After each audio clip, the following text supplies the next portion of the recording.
जब मादा हाथी ने सर्कस में एक बच्चे को जन्म दिया तो हर कोई हैरान रह गया। उस छोटे हाथी के कान इतने बड़े थे कि लोग उसे देखकर दंग रह गए।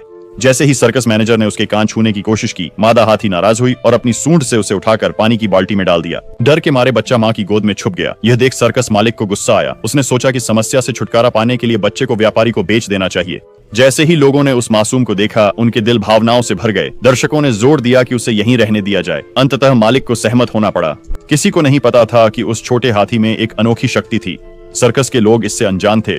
उन्होंने उसके कान ढक दिए और दूध के लिए उसके मुंह में बड़ा निप्पल डाल दिया।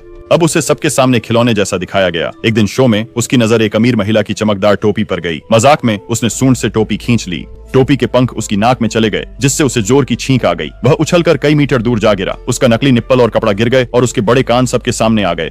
पूरा मैदान स्तब्ध था। एक आदमी चिल्लाया, यह अजीब जानवर है। फिर लोग मजाक उड़ाने लगे। कुछ लोग गुस्से में खाने की चीजें फेंकने लगे। डरा बच्चा पीछे हटकर जोर से माँ को बुलाने लगा। मादा हाथी दौड़कर आई और उसके पीछे छिप गई। अब वह और गुस्से में थी। उसने इतनी जोर से मारा कि पास का खंभा गिर गया। खंभा एक आदमी पर गिरा और वह मर गया।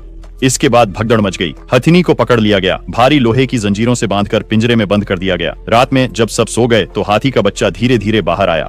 उसने धीरे से कहा, माँ। पिंजरे में बंद हथिनी ने सुना और अपनी सूंड धीरे धीरे बढ़ाई। उसने अपने बच्चे को प्यार से छुआ और गले लगाया। सुबह उसकी माँ को बेच दिया गया। बच्चा चुपचाप उसे जाते देखता रहा। फिर वह धीरे धीरे ट्रक के पीछे चलने लगा। वह माँ से दूर नहीं जाना चाहता था, पर कुछ नहीं कर सकता था। जैसे ही ट्रक दूर गया, उसे लगा कि शायद वह माँ से फिर कभी नहीं मिल पाएगा।